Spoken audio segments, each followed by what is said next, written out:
गुरुमुखो, आप जी के अंदर बैठे उस कुल मालिक को सत सत नमन। सभी को प्यार भरी राधा स्वामी। पहली नवरात्रि, दूसरी नवरात्रि और तीसरी नवरात्रि का सत्संग हमने इस चैनल के ऊपर डाले हैं। जिन्होंने नहीं सुने हैं वो सुन सकते हैं। आज चौथी नवरात्रि है। चौथी नवरात्रि का ये खास सत्संग बड़े ध्यानपूर्वक से सुनिएगा और समझिएगा। इन सभी नवरात्रों में हम परमार्थ की गहराई ढूंढने की कोशिश कर रहे हैं। वैसे तो ये बाहरमुखी त्योहार जो होते हैं, इनके पीछे भी कोई ना कोई मकसद ज़रूर होता है।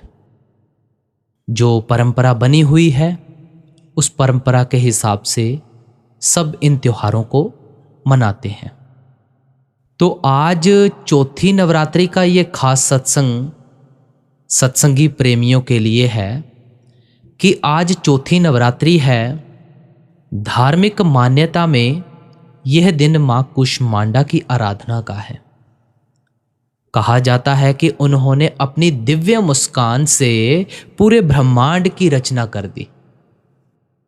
सुनने में ये आता है, लेकिन वही बात बाबा जी की। जब भी बाबा जी किसी कहानी को शुरू करते हैं तो हमें पहले ही चेता देते हैं कि इन कहानियों में पता नहीं कितनी सच्चाई है, कितनी नहीं। लेकिन ये हमें एक गहराई भरा संदेश देकर जाती हैं। तो इन सभी में हमने एक गहराई का संदेश ढूंढने की कोशिश करनी है। प्रश्न ये उठता है कि क्या ये कथा केवल एक पौराणिक कहानी है या इसके भीतर कोई छुपा हुआ परमार्थ भी है? ब्रह्मांड केवल बाहर नहीं है, जो सबसे विशाल ब्रह्मांड है वो तो हमारे भीतर है। एक एक मनुष्य के हृदय में एक एक अदृश्य संसार बसा है, जिसमें विचार तारे हैं, भावनाएं चांद सूरज हैं और संस्कार पहाड़ और नदियां। अब सोचो, अगर भीतर के इस ब्रह्मांड में अंधकार है तो बाहर का प्रकाश भी अधूरा है, और अगर भीतर रोशनी है तो बाहर का अंधकार भी हमें छू नहीं सकता। मां कुष्मांडा का परमार्थी संदेश यही है। अपनी मुस्कान से अपने भीतर का अंधकार मिटाओ। मुस्कान का अर्थ केवल होंठों पर हंसी नहीं, बल्कि हृदय की निर्मलता है। एक साधक का चेहरा तभी खिला होता है जब उसके भीतर परमात्मा की ज्योत जल रही हो। आज चौथी नवरात्रि हमें यह समझाने आई है कि संसार को बदलने से पहले अपने भीतर का संसार बदलो ना। मां कुष्मांडा की तरह अपने विचारों को शुद्ध करो, अपने मन को शांत करो, अपने जीवन को मुस्कान से भर दो। त्योहार हैं, बड़ी खुशी के साथ मनाओ, हर्षो उल्लास से मनाओ, कोई नहीं रोक रहा। लेकिन गहराई, कार्यवाही नहीं। याद रखो, जिसके भीतर परमात्मा का प्रकाश है, उसका अस्तित्व ही दूसरों के अंधकार को मिटाने लगता है। उसके पास बैठकर ही लोग शांति अनुभव करते हैं। उसका एक शब्द, एक स्पर्श, एक दया की नजर किसी टूटे हुए हृदय को फिर से जोड़ सकती है।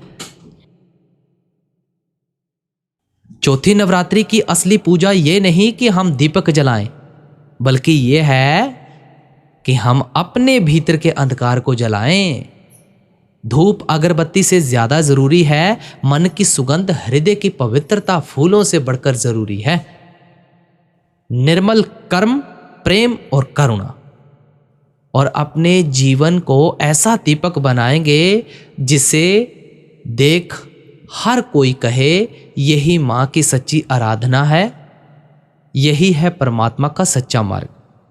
क्योंकि हुजूर स्वामी जी महाराज ने हमें तो पहले ही खोल खोल कर उपदेश दे दिया है कि प्यारी जीवात्मा, तेरा तो इस संसार में है ही कोई नहीं, तू अपने निजगर वापस क्यों नहीं जाती।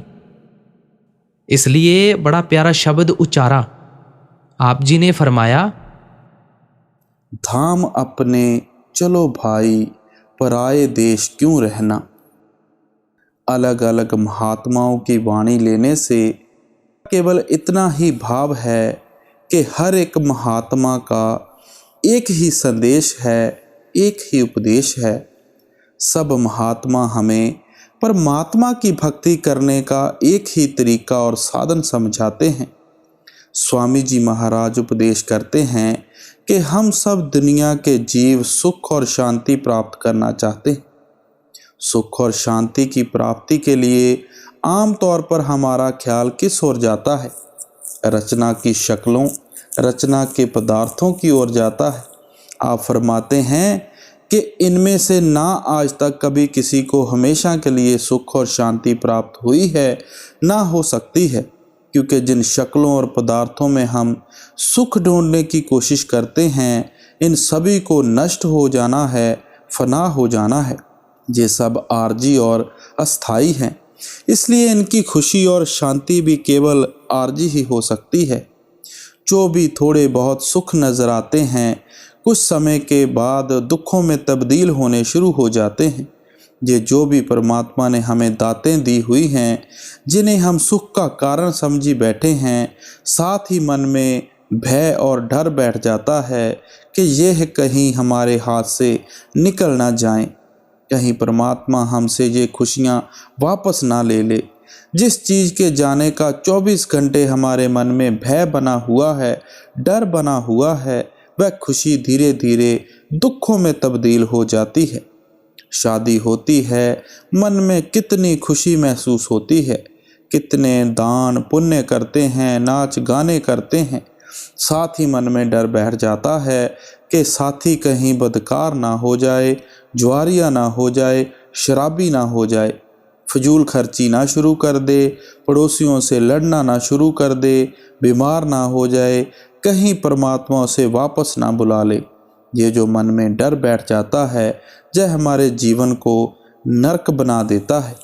हमारे बाल बच्चे होते हैं, मन में जरूर खुशी होती है, साथ ही मन में भय और डर बैठ जाता है कि इनकी परवरिश किस तरह करेंगे, इनके खर्चे के लिए इतना पैसा कहाँ से लाएंगे, किन स्कूलों में दाखला ढूंढना पड़ेगा, कहीं बुरी संगति में ना पड़ जाए, डाकू ना बन जाए, शराबी ना बन जाए, आवारागर्द ना बन जाए, नालायक ना हो जाए, कहीं हमें छोड़कर ना चले जाए, कहीं लड़के का एक्सीडेंट ना हो जाए, कहीं कोई बीमार ना हो जाए।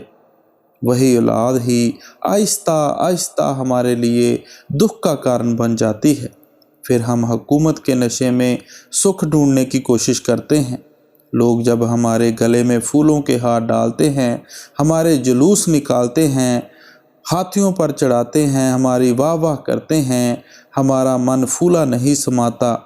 लेकिन जब बड़े बड़े लीडरों की जिंदगियां पढ़ते हैं, हमारे मन में भी डर और भय बैठ जाता है, कहीं हमारी भी हालत यह ना हो जाए, हमें कहीं गोलियों का निशाना ना बना दिया जाए, कहीं हमारी इंक्वायरी जांच पड़ताल ना शुरू हो जाए, अखबारों में हमारी मिट्टी पलीत होनी ना शुरू हो जाए, रातों रात दूसरी पार्टी उठकर हमें जेल खानों में ना डाल दे। यह जो मन में भय और डर बैठा हुआ है, यह हमारी दुनिया की मान बढ़ाई को दुखों में बदल देता है। जब धन दौलत आती है, मन में जरूर खुशी महसूस होती है, साथ ही फिक्र भी लग जाता है कि कहीं सेल टैक्स का चक्कर ना पड़ जाए, इनकम टैक्स का छापे ना पड़ जाएं, यार दोस्त ना मुकर जाएं, शेयरों की कीमत ना कम हो जाए। यह जो भय है, इसके कारण दिल के दौरे पड़ने शुरू हो जाते हैं, शुगर ब्लड प्रेशर की बीमारियां लग जाती हैं, मेंटली डिप्रेशन में चले जाते हैं। यह हमारा रुपया पैसा भी हमारे लिए दुख का कारण बनकर खड़ा हो जाता है। हम शराबों कबाबों की लज्जतों में सुख ढूंढते हैं। ये चीज़ें शायद खाने पीने में बहुत अच्छी लगती हों, लेकिन जब शरीर पर बीमारियों का हिसाब किताब देना पड़ता है, जेलों में जाकर चक्की पीसनी पड़ती है, वकीलों की फीसें अदा करनी पड़ती हैं, मुकदमों के खर्च बर्दाश्त करने पड़ते हैं, तब पता चलता है कि ये चीज़ें सुख का कारण थीं या दुख का कारण थीं। इन शक्लों और पदार्थों से हमें सुख क्यों नहीं मिलता? तो स्वामी जी महाराज फरमाते हैं, तजो मन यह दुख सुख का धाम, लगो तुम चढ़कर अब सतनाम। के मालिक ने यह दुनिया ही दुखों और सुखों की नगरी बनाई हुई है। कोई आदमी नहीं मिलता जिसे दुख ही दुख भोगने पड़ते हैं। कभी सुख का सांस ना आया हो, जहाँ जो हमेशा सुख ही भोगता हो, जिसे कभी दुख का सामना ना करना पड़ा हो। अगर 10 दिन सुख के बीते हैं तो थोड़ा बहुत दुखों का सामना भी करना पड़ता है। अगर 10 दिन दुखों के बीते हैं तो थोड़े बहुत सुख के सांस भी आ जाते हैं। जितने भी अपने सुख हैं पिछले जन्मों के पुण्यों के कारण हैं, जितने भी अपने दुख हैं पिछले जन्मों के पापों के कारण हैं। पुण्य और पाप इकट्ठे होते हैं तो हमें इंसान का जामा मिलता है। हमें शरीर में बैठकर पुण्यों का भी हिसाब देना है, पापों का भी हिसाब देना है। पुण्यों के कारण सुखी हो रहे हैं, पापों के कारण दुखी हो रहे हैं। किसी के ज़्यादा पुण्य हैं, थोड़े पाप हैं, वह ज़्यादा सुखी नज़र आता है, थोड़ा दुखी नज़र आता है। किसी के पापों का बोझ बहुत ज़्यादा है, पुण्यों का बोझ कम है, वह ज़्यादा दुखी नज़र आता है, थोड़ा सुखी है। लेकिन सुख दुख तो हर एक को भोगना ही पड़ता है। ना ही कोई संत महात्मा इस दुनिया को सुख की नगरी बनाने के लिए आते हैं।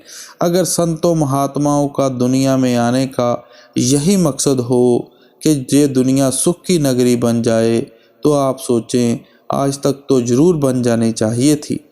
इतिहास पढ़कर पता लगता है कि हर एक कौम में, मजहब में, मुल्क में, वक्त में किस किस चोटी के महात्मा आए हैं। महात्मा बुद्ध आए हैं, हजरत ईसा आए हैं, मोहम्मद साहब आए हैं, कबीर साहब आए हैं, इतने ऋषि मुनि आए हैं, गुरु नानक साहब और कितने बड़े बड़े महात्मा आए हैं। अगर उनके आने के बाद आज तक यह दुनिया सुखों की नगरी नहीं बन सकी, तो अब क्या उम्मीद कर सकते हैं? दुनिया को सुखों की नगरी बना सकेंगे? दुनिया के कांटे हम कितने भी इकट्ठे करने की कोशिश करें, कभी कामयाब नहीं हो सकते। अगर हिम्मत करके पैरों में बूट पहन लोगे तो दुनिया के कांटे हमारे पैरों तक कभी असर नहीं कर पाएंगे। यह सुख दुख की समस्याएं, दुनिया के मसले ना कभी किसी से हल हुए हैं, ना हो सकते हैं। लेकिन महात्मा जिंदगी गुजारने का, मालिक की भक्ति करने का एक ऐसा तरीका और साधन समझाते हैं जिस पर चलकर हम अपने ख्याल को दुखों और सुखों से भी ऊंचा ले जाते हैं। इसलिए स्वामी जी महाराज कहते हैं, लगो तुम चढ़कर अब सतनाम, कि अगर तुम सुख हासिल करना चाहते हो तो सतनाम की खोज करो, परमात्मा की खोज करो। जब तक आत्मा परमात्मा की खोज करके परमात्मा से मिलाप नहीं करती, इसका सुख हासिल करने का कभी भी सवाल भी पैदा नहीं होता। गुरु साहब कहते हैं, जिनी कर जाता अपना से सुखिए भाई, कि जो शख्स अपने घर पहुंच जाते हैं उन्हें ही सच्चा सुख प्राप्त होता है। अब सवाल पैदा हुआ कि अपना घर कौन सा है, जहां परमात्मा और परमेश्वर रहता है। दुनिया में भी थोड़े बहुत सुख जरूर मिलते रहते हैं, बशर्ते कि हमारी लिव उस मालिक की भक्ति में, मालिक के प्यार में हो। गुरु नानक साहब ने कहा था, नानक दुखिया सब संसार, के दुनिया के सब जीव अपनी अपनी जगह दुखों और मुसीबतों से भरे बैठे हैं। असली सुख और शांति उन्हीं गुरमुखों को है जिन्होंने मालिक की भक्ति, मालिक के प्यार का आसरा ले रखा है। बाबा फरीद जी कहते हैं, फरीदा मैं जानिया दुख मुझको, दुख सबाए जग, ऊंचे चढ़ के देखिया ता कर कर एहा अग। आप समझा रहे हैं कि मैं तो समझता था कि मुझे ही दुख हैं, लेकिन जब ऊपर की मंजिलों पर जाकर देखा तो पता लगा कि सारी दुनिया इच्छाओं और तृष्णाओं की आग में जल रही है। सजोबाई कहती है, धनवंते सब ही दुखी, निर्धन हैं दुख रूप। जिनके पास बहुत ज़्यादा धन दौलत है, बहुत ज़्यादा जायदाद है, वे तो सभी बेचारे दुखी हैं। शायद टीकों के आश्रय ही सोते हैं, गोलियों के आश्रय ही सोते हैं। जिनके पास खाने पीने को ही कुछ नहीं, पेट भरकर भी रात को सो नहीं सकते, उन गरीबों को तो दुखी होना ही है। गुरु अमरदास जी कहते हैं, बड़े बड़े जो दिसे लोग, तिनको व्यापे चिंता रोग। कि जो बहुत बड़े बड़े राजा महाराजा सेठ साहूकार तुम्हें नजर आते हैं, उनको मानसिक रोग लगा हुआ है। स्वामी जी महाराज के कहने का मतलब है कि मालिक से बिछड़कर कोई सुखी हो ही नहीं सकता। इसलिए यहाँ आप हमें उपदेश करते हैं, धाम अपने चलो भाई, पराए देश क्यों रहना। कि अगर तुम सुख हासिल करना चाहते हो, शांति प्राप्त करना चाहते हो, तो तुम्हें अपने असली घर वापस जाना चाहिए। ये देश तुम्हारा देश नहीं है, ये कौम तुम्हारी कौम नहीं है, ये मजहब तुम्हारा मजहब नहीं है। तुम्हारा देश सचखंड है, तुम्हारी कौम सतनाम है, तुम्हारा मजहब मालिक का इश्क, मालिक का प्यार है। तुम तो परदेशियों की तरह इस दुनिया में आकर भटकते और तड़पते फिरते हो। अगर कोई आदमी परदेश चला जाता है जहाँ उसका अपना कोई भी ना हो, तो आप सोचें वह शांति किस तरह प्राप्त कर सकता है। यह सारी रचना हमारे लिए परदेश है। हमारा असली देश कौन सा है? जहाँ हमारा असल रहता है, जहाँ परमात्मा रहता है। हम इस रचना को, परदेश को अपना घर समझी बैठे हैं और जो पराए उन्हें अपना समझी बैठे हैं।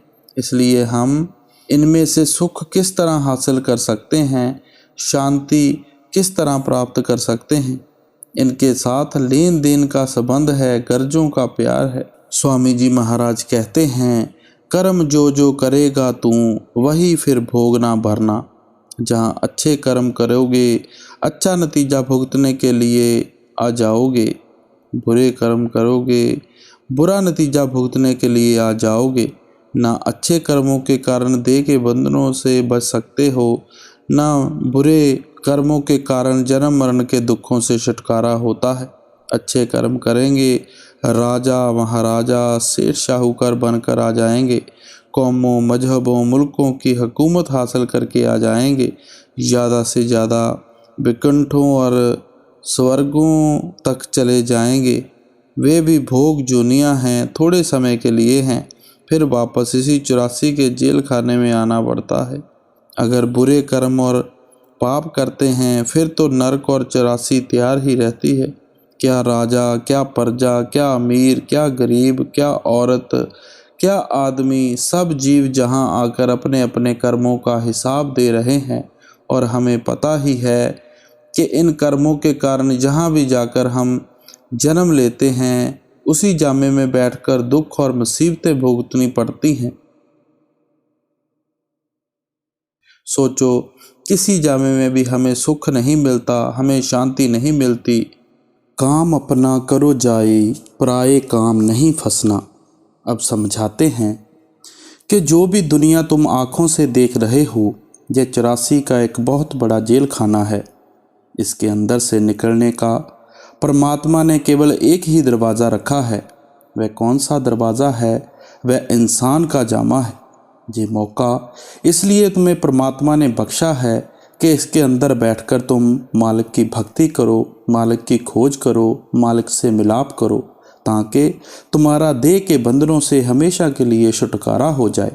स्वामी जी महाराज कहते हैं, मिली नरदह ये तुमको, बनाओ काज कुछ अपना, पचो मत आए इस जग में, जानियो रैन का सुपना। दे और ग्रे सब झूठा, परम में काहे को खपना। अब बड़ी सुंदर एग्जाम्पल देते हैं कि ये जो इंसान का जामा है, मालिक ने तुम्हें असली काम के लिए बख्शा है। देह में बैठकर कुछ इसके बारे में भी सोचना चाहिए। दुनिया की ऐशो इशरत देखकर दुनिया को हंसते खेलते देखकर कभी भूलकर यह ना समझ बैठो कि यह बड़े सुख की जगह है। यह तो रात के सपने की तरह है। इस देह को भी नष्ट हो जाना है, ग्रह को भी नष्ट हो जाना है। ये सब भ्रम है, इसकी कोई असलियत नहीं है। स्वामी जी महाराज कहते हैं कि अपनी मंजिल मकसूद को आँखों के आगे रखो, रूहानी सफ़र तय करो ताकि तुम्हारा देह में आने का मकसद पूरा हो सके। आप समझाते हैं, काम अपना करो जाई, कि जिस मकसद के लिए मालिक ने तुम्हें भेजा है उस मकसद को अपनी आँखों के आगे रखो। वे काम करो जो तुम्हें देह के बंधनों से आज़ाद करते हैं। सारी उम्र उन कामों में ना फंसे रहो जो तुम्हें बार बार दुनिया के बंधनों की तरफ खींच कर लाते हैं। अब सवाल पैदा होता है कि कौन सा काम हमें मालिक से मिलाता है? तो आप फरमाते हैं, मालिक की भक्ति मिलाती है, मालिक का प्यार मिलाता है। बाकी तो लेन देन का हिसाब है, गर्जों का प्यार है। अगर हम इंद्रियों के भोगों, विषय वकारों, शराबों, कबाबों, कौमों, मजहबों, मुल्कों के झगड़ों में ही फंसे रहेंगे तो फिर हमें बार बार देह के बंदरों में खींच कर ले आएंगे। गुरु अमरदास जी सावधान करते हैं, बिष्टा के कीड़े बिष्टा कमावे, फिर बिष्टा में पचावणिया, कि हम दुनिया के जीव गंदगी के कीड़े हैं। गंदगी में ही पैदा होते हैं, गंदगी में ही रहते हैं, गंदगी से ही प्यार करते हैं, गंदगी ही खाते हैं, गंदगी में ही मर जाते हैं और फिर गंदगी में ही पैदा हो जाते हैं। जय रचना, जो भी आँखों से देखते हैं गंदगी है, इसे नष्ट हो जाना है, फना हो जाना है। हम इससे ही प्यार किए बैठे हैं। कभी यह जीव हमारे माता पिता बनकर आ जाते हैं, कभी हम इनके भाई बहन बनकर माता पिता बनकर आ जाते हैं। हम इस गंदगी से निकलते ही नहीं। जहाँ स्वामी जी महाराज कहते हैं कि तुम वह काम करो जिससे तुम्हारे कर्मों का सिलसिला ख़त्म हो जाए। सारी उम्र उन धंधों, उन कामों में ना फंसे रहो जो काम तुम्हें बार बार देह के बंधनों की तरफ खींच के ले आएँ। गुरु नानक देव जी की वाणी है, धंधे धावत जग बाध्या, ना बूझे विचार, जम्मन मरण विसारिया, मनमुख मुग्ध गवार। हम दुनिया के जीव कितने मनमुख हैं, मुग्ध हैं, गवार हैं कि जिस मकसद के लिए मालिक ने भेजा है कभी भूले भटके भी उसकी तरफ ख्याल नहीं जाता। पेट के धंधों के लिए दौड़ते फिरते हैं, दुनिया की शक्लों और पदार्थों के लिए भटकते और तड़पते फिरते हैं। अपना घर लूटा जा रहा है, दूसरे के घरों की चौकीदारी करते हैं। अपना बोझ उठाया नहीं जाता, पराए गधे बने बैठे हैं। अपने आप को भी धोखा देते हैं, दुनिया को भी धोखा देते हैं। आप सावधान करते हैं कि कहीं तुम्हारे मन में यह ख्याल ना हो कि तुम्हें मौत के बाद फिर इंसान का जामा मिल जाएगा। फिर पता नहीं मिले मिले ना मिले ना मिले, या किसी ऐसी जगह जाकर जन्म हो जाए जहां भूले भटके भी तुम्हारा ख्याल मालिक की भक्ति की तरफ ना जाए। इसलिए हर एक को इस मौके से फ़ायदा उठाना चाहिए। स्वामी जी महाराज कहते हैं, इस घर से उस घर जाओ, कि जब मालिक ने तुम्हें देह में बैठने का मौका दिया है तुम उस घर यानी असली घर की खोज कर लेनी चाहिए। ये जो घर भाव देह है ये तो किराए का मकान है, पराया मकान है। 50-60 साल के लिए मिला है, 70-80 साल के लिए मिला है। जितने जितने श्वास मालिक ने बख्शे हैं, भुगतने के बाद हर एक को शरीर यहीं छोड़कर जाना पड़ेगा। अग्नि के सुपुर्द करके छोड़ जाएंगे, मिट्टी के अंदर दबाकर छोड़ जाएंगे। उस वक्त से पहले असली घर की खोज कर लेनी चाहिए, जहाँ जाकर हमें वापस इस घर में ना आना पड़े। इसलिए स्वामी जी महाराज कहते हैं कि सारी उम्र पराए धंधों में ना फंसे रहो, देह में बैठकर कुछ अपना भी बनाने की कोशिश करो। नाम गुर का संभाले चल, यही है दाम गठबंधना। अब फरमाते हैं कि इस देह में बैठकर जो कुछ भी इकट्ठा करते हैं, कितनी धन दौलत इकट्ठी कर लें, कितनी जायदादें इकट्ठी कर लें, कितना बैंक बैलेंस रख लें, कितनी दुनिया की मान वडाई इकट्ठी कर लें, स्वामी जी महाराज कहते हैं कि किसी चीज़ को तुम्हारे साथ नहीं जाना। सब कुछ तुमको यहीं छोड़ जाना है। जो चीज़ तुम्हारे साथ जाती है वह केवल शब्द की कमाई है, नाम की कमाई है। गुरु नानक देव जी कहते हैं, बिन नामे को संग न साथी, मुक्ते नाम त्यावनिया। इस चीज़ को अच्छी तरह मन में बिठा लो कि नाम की कमाई के बगैर ना तो तुम कभी मुक्ति हासिल कर सकते हो, ना किसी चीज़ को इकट्ठा करके अपने साथ ले जा सकते हो। गुरु अर्जन देव जी कहते हैं, संत जनो मिल भाइयो साचा नाम संभाल, तोसा बंधु जी क्या इत्थे उथे नाल। के गुरमुखों के पास जाकर शब्द की कमाई करो, नाम की कमाई करो, ये तुम्हारा असली तोशा है, जिसे हासिल करके तुम यहाँ भी ज़िंदगी के 10 दिन सुख और शांति से गुजार सकते हो और पल्ले बांध कर अपने साथ भी ले जा सकते हो। बाकी जो मर्जी इकट्ठा कर लो, यहाँ से लिया था यहीं छोड़ कर जाना है। अगर ये चीज़ें किसी के साथ जाती तो हमारे हिस्से में क्यों आती? लोगों ने पहले ही बुक करके भेज दी थी। महात्मा कहते हैं कि जिस चीज़ को हमारा साथ देना है वह तो सिर्फ नाम की कमाई है। कल गुरु नानक साहब के शब्द में आया था, इत्थे अगे हर नाम सखाई, कि वह नाम की कमाई यहाँ भी हमारे साथ है, वहाँ भी हमारे साथ है। जहाँ भी इसे हासिल करके सुख और शांति हासिल करते हैं, वहाँ भी यह हमें मालिक की दरगाह में लेकर जाएगी। जो चीज़ हमारे साथ मालिक की दरगाह में जाएगी केवल शब्द और नाम की कमाई है, बाकी तो सब कुछ हमें यहीं छोड़कर चले जाना है। आप समझाते हैं कि गुरमुखों के पास जाकर हमें शब्द या नाम की कमाई करनी चाहिए। गुरु नानक साहब की बाणी है, शब्द मरे सो मर रहे, फिर मरे ना दूजी बार। कि अगर तुम उठते बैठते चलते फिरते शब्द के साथ ख्याल जोड़ लोगे तो तुम हमेशा के लिए मर जाओगे, तुम्हें बार बार जन्म मरण की ज़रूरत नहीं पड़ेगी। गुरु अमरदास जी कहते हैं, शब्द मरे सोई जन पूरा, सतगुर आँख सुनाए सूरा। कि जब तुम शब्द के अंदर जज़ब हो जाओगे, लीन हो जाओगे, अपनी हस्ती ख़त्म कर दोगे, तब तुम पूर्ण हो जाओगे, पूर्ण परमात्मा से मिलने के काबिल हो जाओगे। हमारे सतगुरु ने हमें मालिक की भक्ति करने का यही तरीका समझाया है। महात्मा प्यार से समझाते हैं कि जो कुछ मिलेगा उस शब्द की कमाई से मिलेगा, नाम की कमाई से मिलेगा। गुरमुख तो तरीका बताते हैं, साधन समझाते हैं, घोल कर हमारे अंदर कुछ नहीं डालते। सब कुछ मालिक ने हमारे अंदर हमारे लिए ही रखा हुआ है। जगत का रंग सब मैला, धुला ले मान ये कहना। प्यार से समझाते हैं कि दुनिया के बेटे बेटियों के प्यार के शराबों कबाबों की लज्जतों के रंग कच्चे हैं।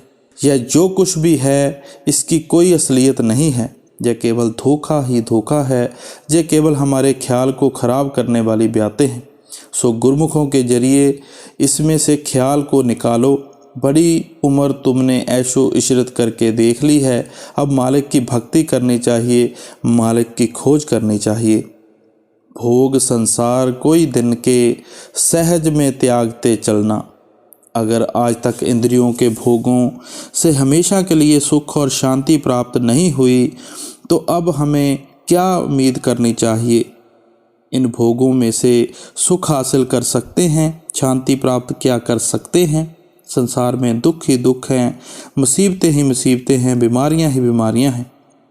इसलिए कहते हैं इनमें से मन को निकालना चाहिए। किस तरह निकालना चाहिए आप अगली कड़ी में समझा रहे हैं। शरण सतगुर गहो दृढ़ कर, करो यह काज पिल रहना। अगर तुम बेटे बेटियों में से, कौमों मजहबों मुल्कों के झगड़ों में से, शराबों कबाबों की लज्जतों में से ख्याल को निकालना चाहते हो तो तुम्हें क्या करना चाहिए? सतगुरु की शरण हासिल करनी चाहिए, उसकी संगत उसकी सोबत करनी चाहिए।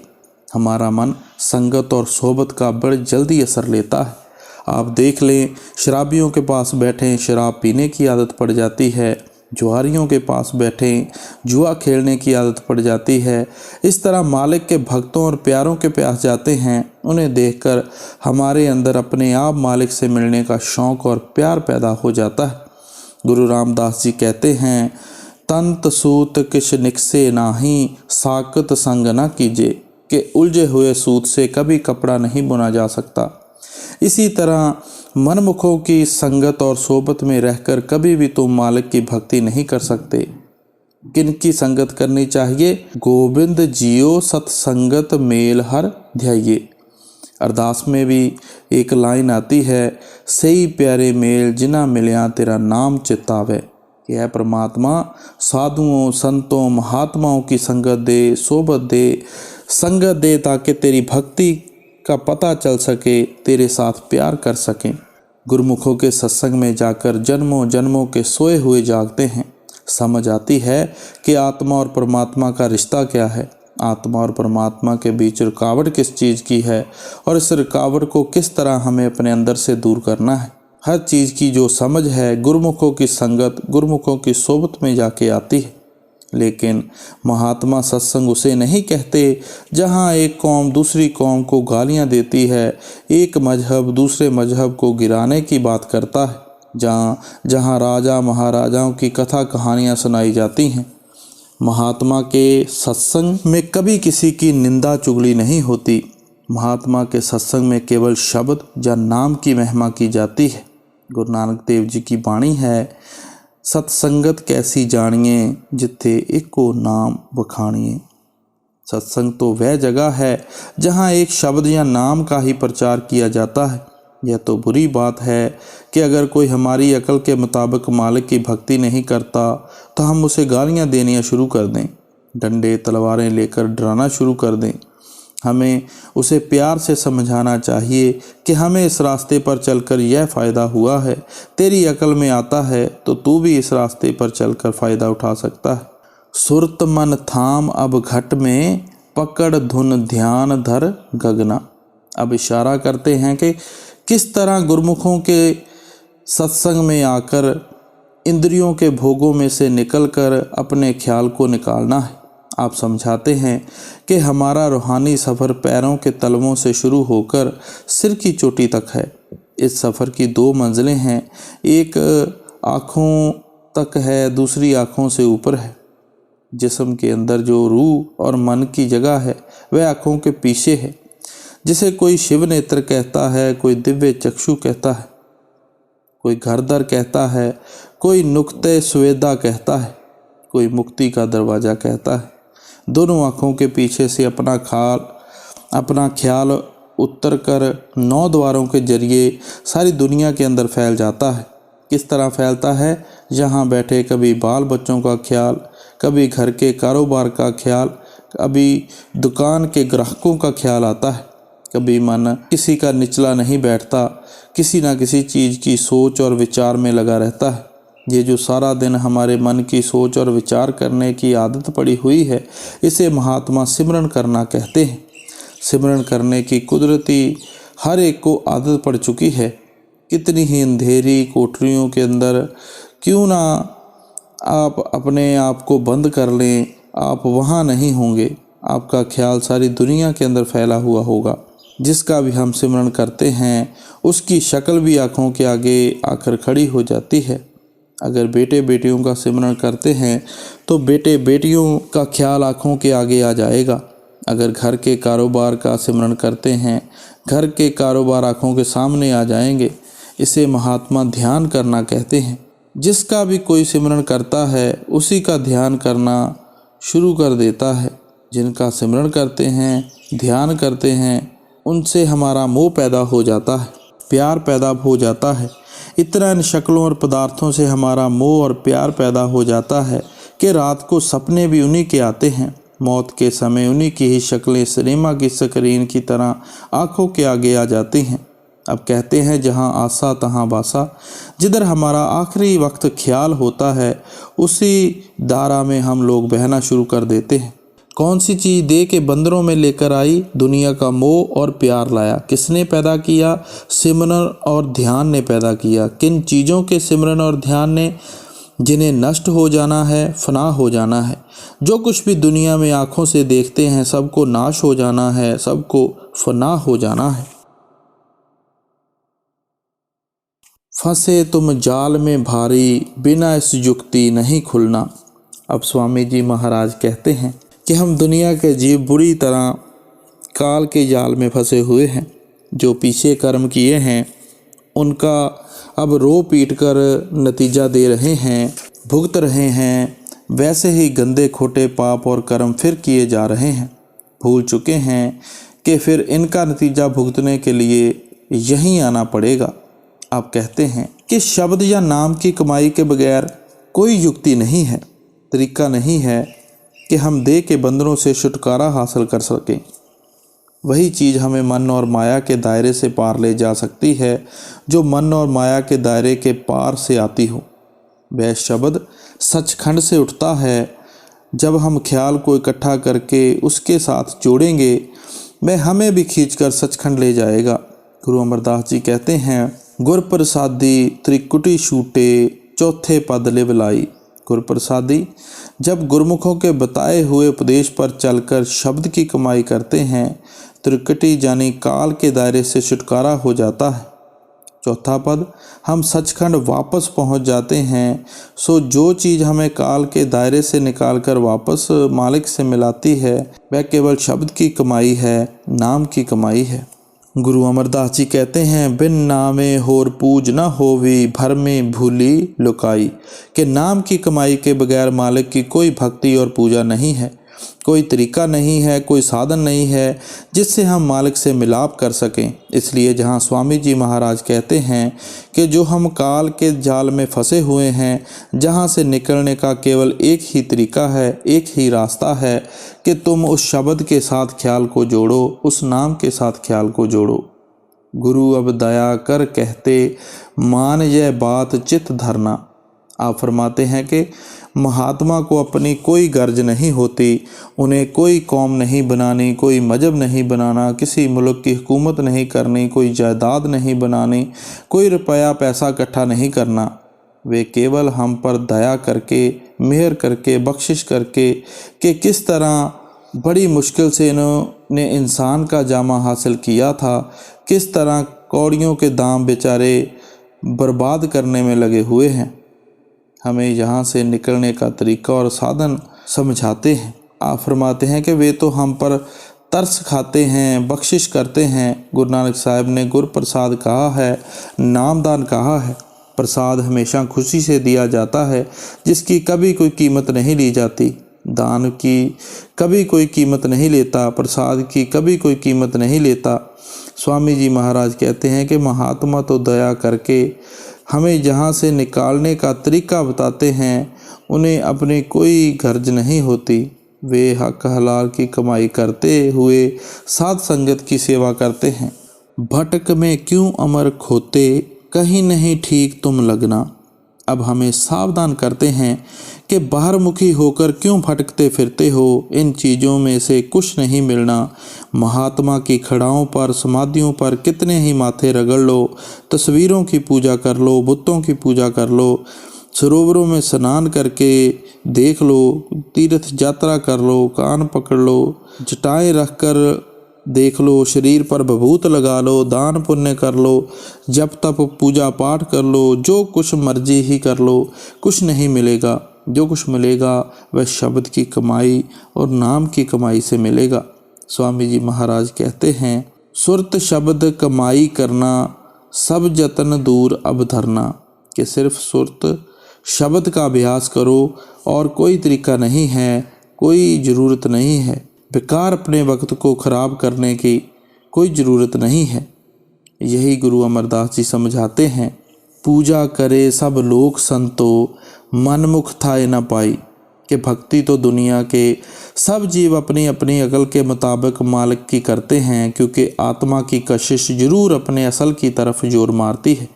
उसके अधीन होकर हम सब मालिक से मिलने के लिए व्याकुल हुए बैठे हैं, लेकिन गुरु साहब कहते हैं कि हम मन के पीछे लगकर मालिक को ढूंढते हैं। मन बाहरमुखी कर देता है, कर्म कांड की तरफ खींच कर ले जाता है। इसलिए आप कहते हैं, ये पूजा थाए न पाई। कि जो मन के पीछे लगकर तुम भक्ति करते हो, ये मालिक की भक्ति नहीं, ये भक्ति तुम्हें कभी तुम्हारे ठिकाने पर नहीं पहुंचाएगी। गुरु अमरदास जी कहते हैं, शब्द मरे मन निर्मल संतो, ये पूजा थाई पाई। कि जब तुम शब्द की कमाई करके, नाम की कमाई करके मन को निर्मल कर लोगे, पवित्र कर लोगे, यह असली मालिक की भक्ति है। यही भक्ति तुम्हें तुम्हारे ठिकाने तक पहुंचाएगी। जो भक्ति परमात्मा को मंजूर है, जिस भक्ति ने हमें ठिकाने पर पहुंचाना है, वह सिर्फ शब्द की कमाई है। बसो तुम आए नैनन में, सिमट कर एक यहाँ होना, दुई यह दूर हो जामे, दृष्टि जोत में धरना। सब कुछ बयान करके थोड़ा सा अंदर के सफ़र का जिक्र करते हैं कि हमारा जो घर का सफ़र है, रूहानी सफ़र है, वह आँखों के पीछे से शुरू होगा, क्योंकि यह हमारे घर का दरवाज़ा है। आँखों के नीचे नीचे तो केवल इंद्रियों के भोग हैं, विषय विकारों, शराबों, कबाबों की लज्जतें हैं। आप कहते हैं कि जब तक तुम्हारा ख्याल यहाँ से उतर कर बाहर की तरफ फैला हुआ है, तुम द्वैत के अंदर बड़ी बुरी तरह फंसे हुए हो। जब तुम सिमरन और ध्यान के जरिए ख्याल को समेटकर आँखों के पीछे इकट्ठा कर लोगे, तुम एकता में आ जाओगे। जब तुम एकता के अंदर आ जाओगे, यहाँ तुम्हें एक ज्योति जलती नज़र आएगी, जो चोरों के अंदर भी है, ठगों के अंदर भी है, साधु संतों महात्माओं के अंदर भी है। वहाँ किसी कौम का, मजहब का, मुल्क का कभी कोई सवाल ही पैदा नहीं होता। जो भी खुशकिस्मत आँखों के पीछे ख्याल को इकट्ठा करेगा, वह अपने अंदर उस ज्योति के दर्शन करने शुरू कर देगा। गुरु नानक साहब ने जिक्र किया है, अंतर जोत निरंतर बाणी, साचे साहिब स्यो लिवलाई, कि हर एक की आँखों के पीछे ज्योति जलती है। उस ज्योत के अंदर से वाणी की मीठी और सरीली आवाज़ उठ रही है।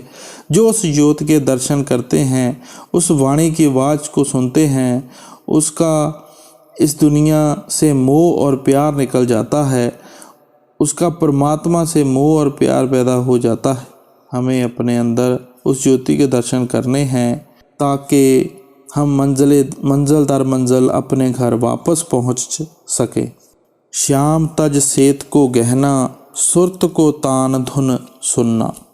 अब आप आंतरिक रूहानी सफ़र का थोड़ा सा इशारा करते हैं कि अंदर दो रास्ते हैं, एक काल का है, दूसरा सफ़ेद है। काल बाईं तरफ है, बाईं ओर काल का रास्ता है। सफ़ेद दाईं ओर है, दाईं ओर दयाल का रास्ता है। आप इशारा करते हैं कि तुम्हें सफ़ेद रास्ते पर चलना है और जाना है। जो उस तरफ से तुम्हारे अंदर शब्द की धुनकार धुनें आ रही हैं, होशियारी के साथ उनको पकड़ना है, उसको सुनना है। बंक के द्वार दस बैठो, त्रिकुटी जाए कर लेना, सुन चढ़ जा दसो भाई, सुरत से मानसर। शब्द के सहारे निचले मुकाम बंक नाल आदि से गुजरती हुई आत्मा त्रिकुटी भी पार कर गई और सुन देश में आ गई। उस जगह मान सरोवर में दर्शन करके, स्नान करके इसके सब गिलाफ उतर गए और आत्मा पर से सब पर्दे उतर गए। आत्मा पवित्र और निर्मल हो गई। हमें अपने आप का, अपने असल का पता लग गया और उस मालिक का पता लग गया। महात्मा ने जो आपे की पहचान करने का उपदेश दिया है, वह आपे की पहचान जहाँ मानसरोवर जहाँ दसम द्वार में पहुंचकर ही होती है। यह जगह को महात्मा ने अमृत का सरोवर जहाँ सच्चा अमृतसर कहा है। गुरु अमरदास जी की वाणी है, शब्द मरे सोई जन पूरा, सतगुर आँख सुनाए सूरा, काया अंदर अमृतसर साचा, मन पीवे भाई सुभाई है। आप फरमाते हैं कि हमारे सूरमा सतगुर अंगद देव साहब ने यह उपदेश दिया है कि शब्द नाम या अमृत का वह सच्चा सरोवर, वह सच्चा अमृतसर है जिसमें नहाकर आत्मा निर्मल होती है। हम पूर्ण बनते हैं, गुरमुख बनते हैं। हमारी काया के अंदर है, हमारे जिस्म और वजूद के अंदर है। हमारी वही यह सरोवर है जिस जगह कौआ जाता था और हंस बनकर आ जाता है। भाव यह है कि मनमुख लोग उस जगह पहुंचकर उस शब्द के सरोवर में, नाम के सरोवर में नहाकर गुरमुख बनकर आ जाते हैं। महा सुन चौक अंधियारा, वहाँ से जा गुफा बसना। महासुन को महात्मा ने तिमरखंड कहा है, अंधेरे का तबक कहा है। जब तक यहाँ हमारे साथ हमारे सतगुर नहीं होते, हम अकेले यह मंजिल तय नहीं कर सकते। हजूर महाराज जी फरमाया करते थे कि बेशक आत्मा की अपनी रोशनी 16 सूरज की है, लेकिन इतनी रोशनी से भी महासुन के अंधेरे में से गुजरने के लिए काफ़ी नहीं। हम केवल सतगुरुओं के प्रकाश के जरिए ही महासुन का चौक पार करके भंवर गुफा से में पहुँच सकते हैं। लोक चौथे चलो सज के, गहो वह जाए धुन बीना। अब भंवर गुफा पार करके हम चौथे पद यानी सचखंड में आ गए, जिस जगह शब्द की आवाज़ या धुन बीन जैसी है। अलख और अगम के पारा, अजब एक महल दिखलाना, वहीं राधा स्वामी से मिलाना, हुआ मन आज अति मगना। अब हम अलख और अगम देश पार करके राधा स्वामी देश यानी अनामी देश में आ गए हैं। अब ना पैदा होना है ना मरना है। जन्म जमांतरों की बिछड़ी हुई रूह अपने प्रियतम को मिलकर सच्ची और सुहागिन हो गई है। राधा स्वामी जी।